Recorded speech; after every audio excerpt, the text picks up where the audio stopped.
What's the alternative? Just focusing on a food diet, as I call it, and you just kind of will yourself to eat, healthy for as long as you can, but you're ultimately kicking the can down the road. If you don't deal with this stuff, this uncomfortable stuff, this mindset work, then you could have the best diet in the world and eventually it's going to not work and you're going to go back to your old ways.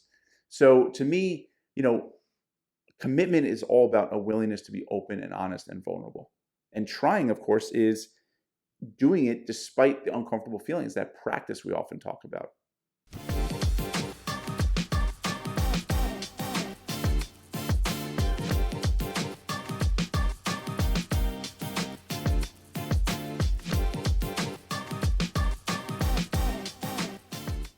Hello, Adam. As always, great to be here with you. And I'm really excited about today's message because we're going to clarify the thing we know guarantees success when you're with my body tutor. It's a secret, but not really, because we know it. so anyway, I'm kind of flubbing this up, but I would just want to say this one thing that we're going to talk about today guarantees success when you're with my body tutor. Agree or disagree? Oh, wholeheartedly agree. So I'll get right into it. So I got an email the other day from a client and she wanted to quit because she didn't feel committed to the program and she felt overwhelmed. Okay. That's how it started. Okay. We wound up having a wonderful conversation today. We got to the crux of it. We got to the root of it. And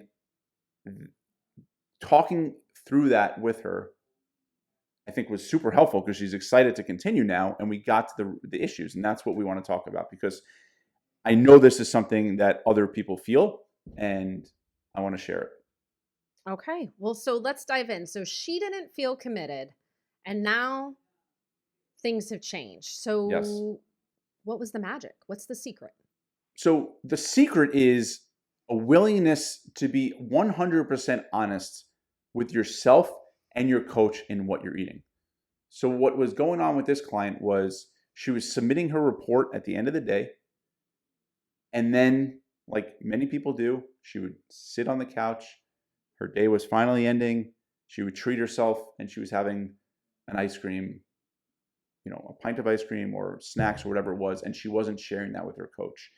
And it was kind of building and building where she wasn't sharing this. She was lying to her coach or she was omitting to her coach and she felt bad about it, right? It was bringing up all these negative emotions, hence her feeling overwhelmed. And she didn't feel committed to the program because in her mind, she didn't feel like she was doing the program. Like, what's the point of omitting things or what's the point of doing the program if I'm omitting things? Right. And I'm so happy she emailed me because we got to the bottom of it. But that's why she was feeling the way she was. Man, I got to tell you, Adam, like carrying stuff around that you're not telling anybody, that's hard to do, right? Like, I don't know. I feel like maybe it took a lot of years. I can't think of the last time I lied to somebody, but I think probably growing up. Actually, I have a great story to tell. And this, I think, is obviously it's not food related, but anyway, just go with me a second here, okay? I'm here. A few mornings ago, I went in to get my son up. He's 9 years old.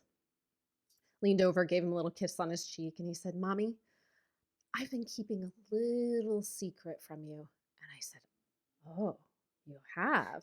And he said, "Yeah, but I want to tell you now." I said, "Okay, I'm ready. And I'm glad you want to tell me." And he said, "Well, my buddy so-and-so on the bus." I said, "Yeah, I know him. Well, he uses a lot of cuss words on the bus. And I've been doing it too." And I was like, "Oh, yeah, I can understand why maybe you thought that was better kept a secret, but I'm really glad you told me." And he goes, "Oh my gosh, me too. I just feel like a weight has been lifted off of my chest." That is so adorable and amazing. Right? But that's what it feels like. Yes. He put it in exact words, a weight on his chest, right? Yep. And I think like it's freeing when you can get into the practice of just telling it. It just alleviates like that constriction, that feeling of that overwhelm and that Yeah. overbearing feeling like you've got somebody sitting on your chest. Yes. Yes. I Oh, mean, I mean that's absolutely adorable and so relatable. It's like I think another example is, there are times where there are things that you want to get done with work, things pile on top of what you said you're going to do, and suddenly you're like, oh my God, I said I was going to do this. I want to do this. I'm trying to do this, but you can't. And you kind of, there's like two choices of just like, I'll get it done. I'll get it done. Or you say, you know what? I think I overcommitted. I need some help. And of course, mm, the latter it's so freeing. It's so empowering. It's liberating because if you're like not doing something you know you should be doing or want to be doing, like you said, like your son said, it wears on you, right? It really mm. wears on you. Um, and it's obviously easier said than done, but it's so freeing. It really is, and it builds up. So, you know, first and foremost, this client and I talked about a willingness to be open and honest, a willingness to be vulnerable. And of course, that's uncomfortable. Of course, it's sometimes easier to say, you know what, F it, I don't want to deal with this. But I explained that we all have this duality within us, right? There's obviously a big part of her that wants to improve, that wants to level up her health and fitness, that wants to make her health and fitness a priority. But there's Mhm. also a part of her and a part of all of us that says, oh, I don't feel like bothering with this. I don't want to deal with this. I had a long day. I'm just trying to like treat myself at the end of the day, right? We all have that duality. I think the important thing to recognize is A, that's there, but B, not let that small part of us, that short term, irrational minded part of us, win out over the long term rational mind that wants to improve ourselves and is willing to do the work. Yeah, just listening to you talk about that, I actually just had a thought. It doesn't have to be like, that part of me versus this part of me. It doesn't have to be like a battle or a war. Something I talk about a lot with clients is like, no, bring that one to the table. Let's include everybody. Let's include all the sides of us, right? Right. That's part of like the vulnerability and being honest. And it's like, the truth is, from what it sounds like, she needs that part of her to take care of her at the end of the day, right? And so if we deny that that part exists, then we're denying like needs. So bring that one to the table too. Let's look at what the needs are, and then we can all work together and collaborate in honesty about what needs need to be met and what aren't quite being met in a way that's going to move us forward. I So like maybe we that. drop like the battle, right? Like it's not this part of me versus that part of me. It's all of me. I like that because as we know, what we resist persists. Mm, And I think that's a much healthier way to look at it as this is all parts of me. Just like, I think we're all guilty of this at times. If someone does something that you don't agree with or that is quote unquote bad or is bad, it doesn't mean all parts of them are bad, right? Like, for example, like kids do things that are sometimes bad, but there's also a million parts of them that are amazing. And like it doesn't mean they're bad. So I think learning to look at others and ourselves as a whole, I think is definitely a lot healthier. yes. Um, so the other thing that's kind of coming to mind, um, did you talk to her about like fact versus fiction? Yes. So that Okay. framework is my one of my favorites. And it's really important, at the end of the day, we're talking about food, right? This is not your best friend. It's not your worst enemy. It's just food. And the fact is, sometimes she has ice cream at the end of the night. Sometimes Mhm. she has chips at the end of the night. That's the facts.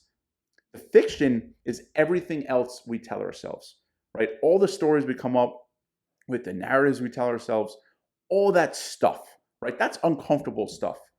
I encouraged her, and I think, she agreed to it. And of course, like anything, it takes practice, but to only focus on the facts, right? The best athletes in the world, and I've been lucky to work with some of them, they have a very short term mind, right? And if they make a mistake, they're focusing on the fact of making a mistake, if anything, but they don't let the fiction creep in, right? The fiction of like, oh, here I go again, or I'm not clutch, or all sorts of stuff we can tell ourselves, right? The fact is, they maybe missed a shot, and that's it. And then they forget about it. But that was a big thing I stressed with her is let's focus on the facts, not the fiction. Whenever you find yourself dealing in fiction around food or anything, it's often not going to help us get to where we want to be or serve us in a way. Yeah, well, I mean, it puts in major roadblocks to wanting to be honest, right? Like Yes. if eating a pint of ice cream at the end of the night means you're an evil human being who will never see your goals, I wouldn't want to tell anybody I ate a pint of ice cream, Right. right? But if it's, oh, I just ate some ice cream at the end of the night, end of story. Yep. Yeah, it's going to feel uncomfortable if I'm not used to sharing that with another human being, but very quickly it is going to feel like, ah, a weight is Yes. lifted off of my chest. It's so liberating. It's so liberating. And, just the other day, someone, this is why I do what I do. This is why I believe in what we do so much, because I really believe and truly know that my body tutor can help you. And this one client said, my body tutor is guaranteed to work if you try and commit.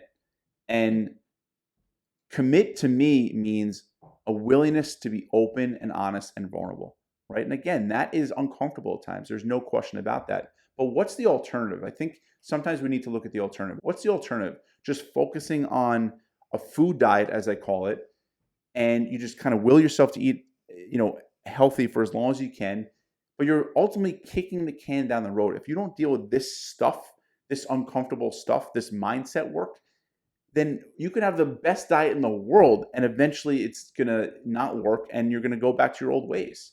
So to me, commitment is all about a willingness to be open and honest and vulnerable. And trying, of course, is doing it despite the uncomfortable feelings, that practice we often talk about.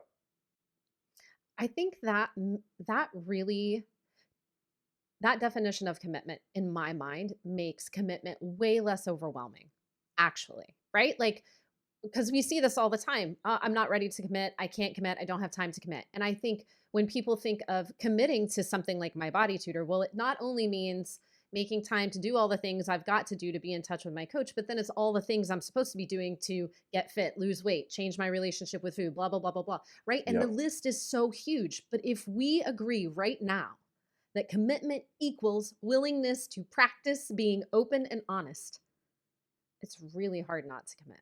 Yeah. Yeah. Right? Because we also agree open and honest is just facts. Just the Exactly. facts, people. Just Exactly. the facts. Exactly. Right? And I'm sorry, were you, No, it's okay. You go ahead. and I think when you do that, you're also, some people, they recoil, right? They recoil from those uncomfortable feelings. They recoil from that story they're telling themselves. Whereas if you just focus on the facts, if you're just open and honest, it's a lot easier to lean in and ask for help, right? When we Yes. feel that, what I often say, your FDR, your fear, discomfort, doubt, resistance, when you're feeling that, embrace it, be honest about it, talk with your coach about it. Feel free to reach out to me directly or Haley, your head coach. But the point is, being open and honest and vulnerable is no doubt the secret to success with the program, but also I think your own happiness and sanity, really. It really is. So, in the spirit of all of this, right, we agreed on a previous episode that this time of year, right, not one of, it is the most challenging time of year for sure when it comes to health and fitness and like keeping our feet on the ground and brains in our heads. Um, so, training room. Right? We're in the training room season right now. And I think it'd be really cool to kind of put this little challenge out there. And I've got a couple of ideas. So let's talk it out really quick. I don't want this to go on forever. The idea is skill number one. If we're in the training room, skill number one that we're going to really embrace and learn is how to be honest, right? Because we've just agreed that equals commitment and that's the number one key to success. So what might that look like? Well, not for nothing, Adam, but sometimes being honest to another person for a lot of people can be really scary. So Hmm. I want to share something I did for a while when I was really trying to like get a handle on my emotional eating. And that I was honest with my journal. Like Hmm. I tracked some very specific things for a very long time in a dot journal. And I would, at the very least, just be honest with myself. And if I emotionally ate, I wrote it down. And I Hmm. didn't go back and rehash it, but I was like, nope, you're just going to commit to the facts and you're going to put it in this book. and you're just going to see how this does over time. And that built up my courage to just get a really honest look at myself with how I was doing with that. So that can be like a great place to start for some people. And the nice thing is that we have, our logging system so people Hmm. can journal it there. And maybe you make an agreement with your coach like, "Hey, I'm just going to practice being really honest and I need you not to say anything about it." Right. Right? Like there's so much room. So those are my initial thoughts. What do you think? Skill 1. I love that. And, if you want to build on that, and if you're saying, all right, I'm already 100% open and honest with my coach, fantastic. I would say my challenge to others, who are already doing that, and it's to myself as well, is if you're going to eat anything this season, anything indulgent, make it a rule or make it a practice, whatever you want to call it, that you're only going to do it with other people, right? Mm, So to me, when you're eating indulgently alone, typically we're using the food, whereas when we're with others, we're enjoying the food. And the practice of, and I often encourage clients to do this, is you can eat anything you want. And this goes very hand in hand with what we're talking about. You can eat anything you want, but it has to be with other people.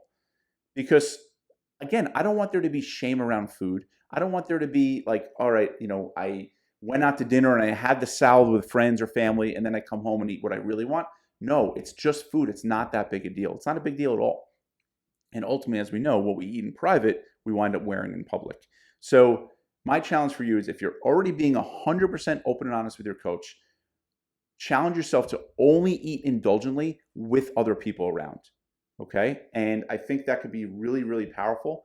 I had this habit of, on Sunday nights, I'd enjoy some ice cream and, watch a show.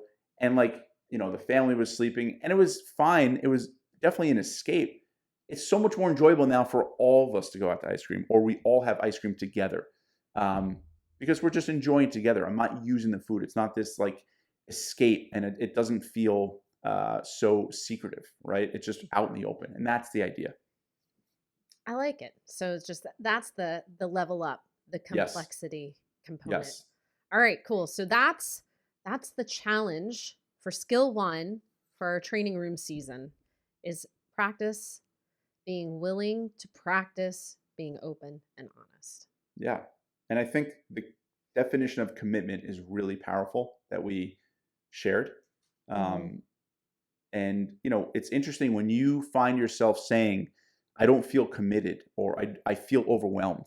It's always so impactful and helpful to really explore what that actually means, right? Again, in this case, the commitment was she knew she was lying. She knew she was omitting things, right? And it didn't Mhm. feel good. And the overwhelm was those feelings that brings up. Right.